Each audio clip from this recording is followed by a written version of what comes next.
वक्त हम मौजूद हैं सुप्रीम कोर्ट ऑफ पाकिस्तान में। सुप्रीम कोर्ट ऑफ पाकिस्तान में इमरान खान साहब के 12 केसेस की समाअत थी। जो इमरान खान साहब के 12 केसेस थे, ये वो केसेस थे जिसमें प्रोसिक्यूशन ने ट्रायल कोर्ट से रजू किया और कहा कि हमें इमरान खान का 30 रोज़ा जिस्मानी रिमांड चाहिए।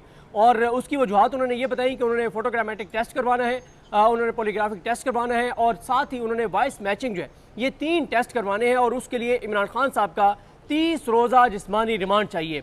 पहले ट्रायल कोर्ट से ATC से इमरान खान साहब के 30 रोज़ा जिस्मानी रिमांड की इस्तदा मुस्तरद हुई। उसके बाद मामला लाहौर हाई कोर्ट गया। लाहौर हाई कोर्ट में अनवर हक पन्नू साहब और तारिक सलीम शेख साहब, इन 2 जजेस पर मुश्तमिल बेंच ने जो प्रोसिक्यूशन थी उनका केस सुना और उन्होंने इसमें बड़ी डिटेल्ड एक जजमेंट दी, बड़ा तफसीली एक फैसला दिया जिसमें उन्होंने कहा कि इमरान खान के 30 रोज़ा जिस्मानी रिमांड की कोई ज़रूरत नहीं है और उनका जिस्मानी रिमांड नहीं दिया जा सकता।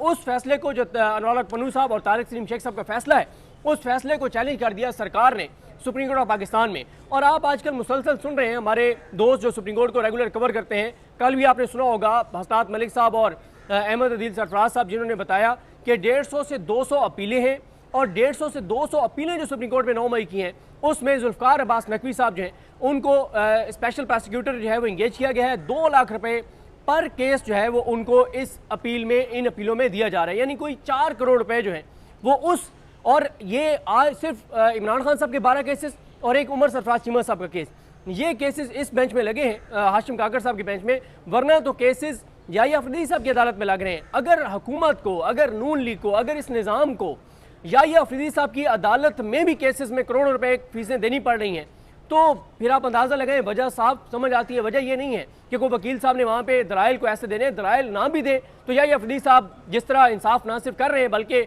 इंसाफ उनकी अदालत में ना सिर्फ हो रहा है बल्कि होता हुआ नजर भी आ रहा है, तो आपको जरूरत ही नहीं है वकील करने की।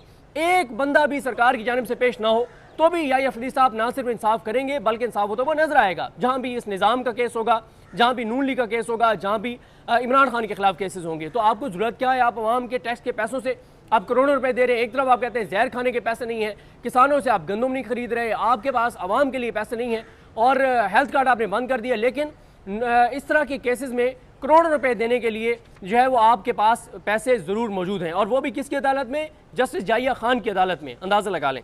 खैर, आज ये केस इधर लगे हाशिम काकर साहब की अदालत में। हाशिम काकर साहब के साथ जो सलाउद्दीन पंवर साहब सिंध हाई कोर्ट के बड़े शानदार जज और साथ इश्तियाक इब्राहिम साहब जो चीफ जस्टिस थे पेशावर हाई कोर्ट के और सुप्रीम कोर्ट में एलिवेट हुए, इन पे मुश्तमिल ये बेंच था।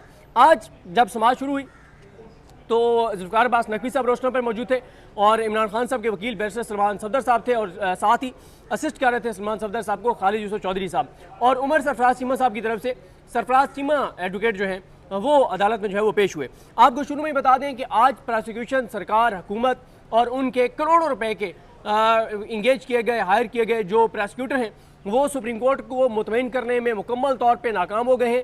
वो सुप्रीम कोर्ट को मुतमईन नहीं कर सके, जिस वजह से सुप्रीम कोर्ट ने लाहौर हाई कोर्ट का फैसला बरकरार रखते हुए इमरान खान का जिस्मानी रिमांड देने से इनकार कर दिया है। और सुप्रीम कोर्ट के 3 जजेस ने वाज़ेह किया है कि अगर सरकार के पास कोई नया एविडेंस है, तो ये बात कही उन्होंने हाशिम काकर साहब ने कि 1000 सप्लीमेंट्री चालान पेश हो सकते हैं, जमा कराए जा सकते हैं। तो अगर आपके पास कोई नया एविडेंस आया, आप जाएं, आप जाके ट्रायल कोर्ट को बताएं कि हमारे पास ये नया एविडेंस आया और इसकी बेस पे हम ये करना चाहते हैं। लेकिन एक बात वाज़ेह की हाशिम काकर साहब ने कि 1.5 साल बाद, 2 साल बाद इमरान खान का जिस्मानी रिमांड नहीं दिया जा सकता।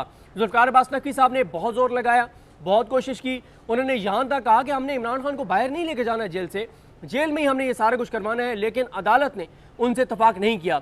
और आपको एक और चीज़ अर्ज़ कर दूँ कि आज तहरीक इंसाफ से इमरान खान साहब के केस हों और वो तहरीक इंसाफ जिनके 70-80 MNAs हैं और मरकज़ी लीडर्स हैं, सेनेटर्स हैं, उनके इतनी बड़ी वकला की फ़ौज ज़फ़र मौज है, लेकिन आज इमरान खान के केसेस में कमरा अदालत में सिर्फ ये तो ज़ाहिर है प्रोफेशनल एक टीम है, सलमान सफदर साहब उनको असिस्ट कर रहे थे, खालिद यूसुफ चौधरी साहब, लेकिन एक सिर्फ पॉलिटिकल उनके लीडर मौजूद थे और वो है शिबली फराज साहब। शिबली फराज साहब के अलावा तहरीक इंसाफ का ना तो कोई MNA था, ना कोई सेनेटर था, ना कोई लीडर था, ना ही कोई उनका वकील था। बल्कि इंटरेस्टिंग बात यह है कि जहाँ इस वक्त मैं खड़ा होकर वीडियो रिकॉर्ड कर रहा हूँ, तो जब यहाँ पे बैरिस्टर सलमान सफदर साहब के इंटरव्यूज़ किए हमारे दोस्त जहांज़ेब अब्बासी साहब ने, जुल्कुरनैन इकबाल ने और साकिब बशीर साहब ने, तो उस दौरान जो चेयरमैन है इस वक्त मौजूदा तहरीक इंसाफ के, गौर साहब, वो बड़ी तेज़ी से पार्किंग गेट से दाखिल हुए और सुप्रीम कोर्ट की तरफ जा रहे थे। तो उन्होंने बताया कि मैं बहुत जल्दी में हूँ क्योंकि मेरा एक केस है। तो जो उनके अपने केसेस हैं, जो वो एज ए वकील जिनमें उन्होंने फीस पकड़ रखी है, उसमें तो वो भागे भागे जा रहे थे। लेकिन इमरान खान साहब के केस में, यानी आप देखें ना कि 10:15 बजे वो आ रहे हैं सुप्रीम कोर्ट में कि मेरे एक केस है जिसमें उन्होंने फीस पकड़ी हुई है और उसमें उन्होंने दलाइल देने, उसके लिए तो वो भागे भागे और बड़े फिक्र मांग के पता नहीं केस निकल ना जाए। लेकिन वो 45 मिनट पहले अगर आ जाते, सिर्फ 45 मिनट पहले आ जाते, तो इमरान खान साहब के केस में भी साथ खड़े हो जाते। देखें, इसमें कोई शक नहीं है कि अदालत को फैसला मेरिट पे करना चाहिए, इंसाफ में मबनी करना चाहिए। लेकिन कुछ ग्राउंड रियलिटीज़ हैं, वो ये है कि अगर सामने ज़्यादा बड़े नाम खड़े होते हैं तो जजेस थोड़ा सा मुख्तलिफ उनका मिजाज होता है। होना नहीं चाहिए, लेकिन ये एक रियलिटी है। चलें वो ना भी हो, जजेस इन्होंने तो कोई ये नहीं देखा कि सामने एक वकील खड़ा है या कितने लोग खड़े हैं, लेकिन कम अज़ कम तहरीक इंसाफ के जो MNAs हैं उनका तो ये काम है, तहरीक इंसाफ की लीडरशिप का तो ये काम है, तहरीक इंसाफ की के वकला का तो ये काम है कि वो तो बड़ी तादाद में आए। पता तो चले कि इमरान खान के केस में भी अगर सिर्फ एक पॉलिटिकल लीडर ने आना है तो इससे आप तहरीक इंसाफ का अंदाज़ा लगा लें कि इस वक्त कितने जवाल इन्हतात का शिकार है, किस हद तक ये कंप्रोमाइज़ है और किस हद तक इन्होंने चीज़ों को नॉर्मलाइज कर दिया इमरान खान की गिरफ्तारी को और इस सारी सूरत हाल को। इसके बाद जो हाशिम खान काकड़ साहब है, उन्होंने जिस तरह से मैंने अर्ज़ किया कि उन्होंने कहा कि 1.5 साल बाद जिस्मानी रिमांड नहीं दिया जा सकता, वो बात कर रहे थे, सवाल करना चाह रहे थे।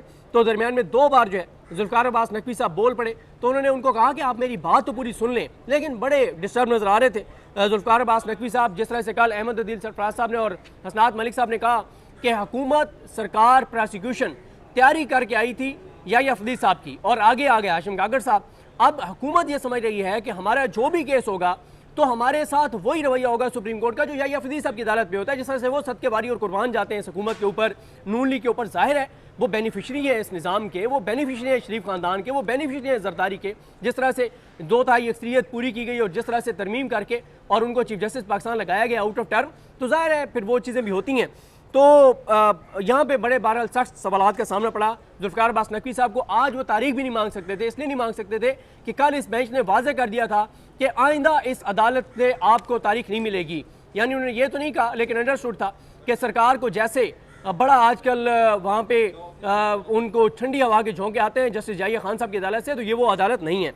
अच्छा, उसके बाद सलाउद्दीन पंवर साहब ने कहा कि कभी आपने किसी कत्ल के केस में, किसी आम आदमी के कत्ल के केस में, जो आम पाकिस्तानियों के केस है, उसमें तो कभी आपने इतनी एफिशिएंसी नहीं दिखाई जो एफिशिएंसी आप यहाँ दिखा रहे हैं। और उन्होंने एंड में दोबारा कहा, सलाउद्दीन पंवर साहब ने, जब केस ख़त्म हो गया, उन्होंने कहा कि आप जितनी एफिशिएंसी यहाँ पे दिखा रहे हैं इमरान खान के केसेस में, इसी तरह की एफिशिएंसी आम लोगों के केसों में दिखाएं। और जजेस ने ये बात कही, उन्होंने कहा कि हमने परसों 7 साल बाद एक मुलजिम को बाइज़्ज़त बरी किया जो जो जो डेथ सेल में था। और उन्होंने कहा, हाशिम खान काकड़ साहब ने, उन्होंने कहा आपको अंदाज़ा है कि डेथ सेल में जो है वो आप कभी जेल गए? उन्होंने कहा जी गया हूँ।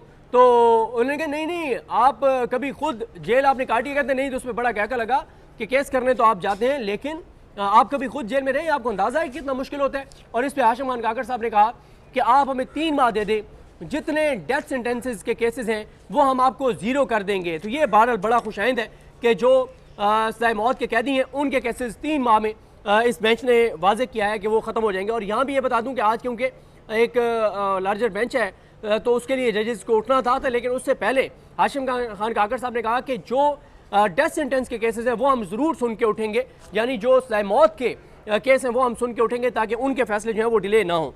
उसके बाद जुल्फ़िकार अब्बास नकवी साहब ने अदालत को बड़ा मुतमईन करने की कोशिश की कि इमरान खान का हमें जिस्मानी रिमांड इसलिए चाहिए कि इमरान खान का एक वीडियो पैगाम था कि अगर मुझे गिरफ्तार किया जाए तो आपने एहतजाज करना है और आपने सड़कों पे निकलना है। तो उसके बाद लोग सड़कों पे निकले और जलाओ घिराव किया गया, नुकसान हुआ, लेकिन कोई भी वो सबूत और शवाहिद अदालत को नहीं दे सके। इस पर अभी बड़ी इंपॉर्टेंट बात की बैरिस्टर सलमान सफदर साहब ने।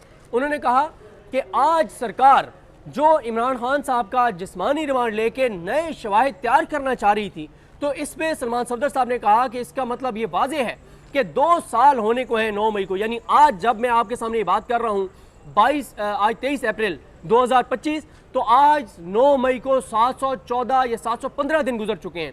तो सरकार, सलमान सफदर साहब कहते हैं कि इस मौजूदा हुकूमत, निज़ाम, प्रोसिक्यूशन ने करोड़ों रुपए के वकील इंगेज करके और जितने शवाहिद आज तक तैयार किए हैं, जितने सबूत आज तक तैयार किए हैं, वो हुकूमत खुद आज अदालत को बता रही है कि वो तमाम शवाहिद नाकाफ़ी हैं। हमें इमरान खान के खिलाफ नए केसेस जो हैं, नए एविडेंस जो है वो सामने लाने हैं। तो इसका ये मतलब है कि अब तक जितना एविडेंस है वो नाकाफ़ी है, उसमें इमरान खान साहब को किसी तरह की जो सज़ा है वो नहीं हो सकती। उसके बाद सलमान सदर साहब ने लाहौर हाई कोर्ट के फैसले का दिफा किया। उन्होंने कहा कि इमरान खान की वजह से हुकूमत, प्रोसिक्यूशन, पूरा जुरिस्प्रूडेंस जो है, जो सदियों का है, जो दहाइयों का है, उसको तबाह कर रही है कि मुल्जिम को पेश किए बगैर, इमरान खान साहब को पेश किए बगैर फिजिकली इमरान खान साहब का जिस्मानी रिमांड जो है वो इन्होंने जो है वो लेने की कोशिश की। उसके बाद उन्होंने कहा कि इमरान खान को 14 माह हो गए थे उस वक्त जेल में, जब 12 जो तफ्तीशी हैं अचानक वो जागते हैं और जाके कहते हैं कि हमें इमरान खान की गिरफ्तारी चाहिए।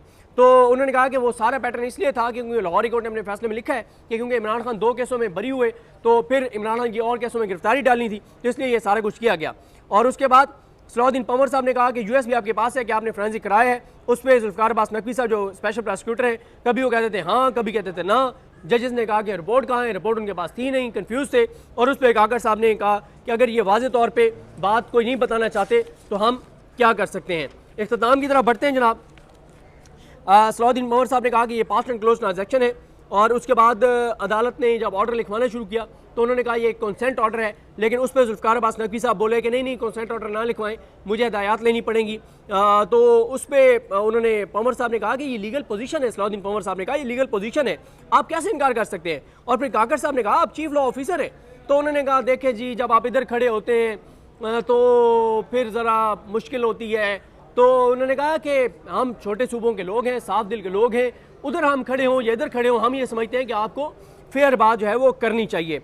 और फिर उसके बाद आज अब ये मामला जो है वो निपटा दिया गया है। इमरान खान का जिस्मानी रिमांड नहीं दिया गया और कहा गया कि अगर आपके पास नया एविडेंस है, नई चीज़ें, आप ट्रायल कोर्ट में जाके दरखास्त दें और इमरान खान साहब के वकील वहाँ जाके जो भी इतराज़ उठाना होगा उठाएंगे। और एक चीज़ और साथ बता दूँ, उमर सरफराज चीमा साहब का केस जो था उसमें जो सरफराज चीमा साहब हैं उनके वकील, उन्होंने अदालत को सारा बताया किस तरह से बदनीयती की जा रही है, कैसे उनकी तबीयत नासाज है, उसके बावजूद किस तरह से उनके साथ हो रहा है।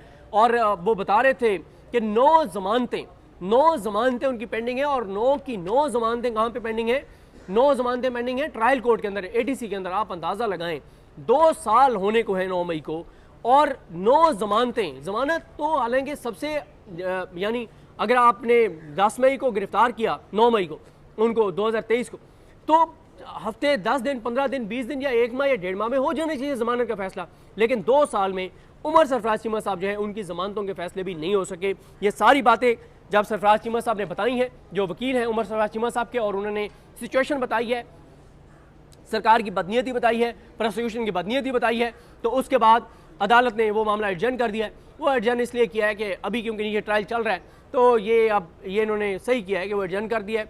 और साथ ही जो जिस तरह से मैंने आपको बताया है कि बैरिस्टर सलमान सफदर साहब ये कहते हैं कि आज सरकार ये चाहती थी कि इमरान खान साहब के जिस्मानी रिमांड इनको मिल जाए, ये नया एविडेंस तैयार करें, वो एविडेंस जाके लाहौर हाई कोर्ट के उस बेंच के सामने रखें जहाँ पे इमरान खान साहब की 9 मई की 8 ज़मानतों का केस है। उन्हें कहें जी नए शवाहिद आ गए, तो अब ये इन्फेक्शस हो गया है, तो अब नीचे दोबारा हम जाएंगे और नीचे से दोबारा प्रोसेस शुरू होगा।